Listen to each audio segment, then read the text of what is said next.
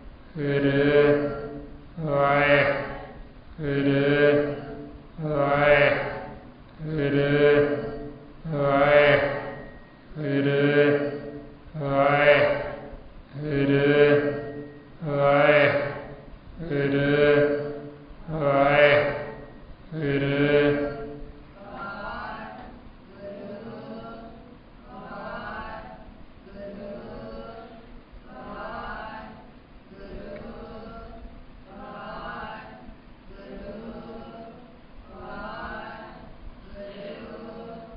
Waheguru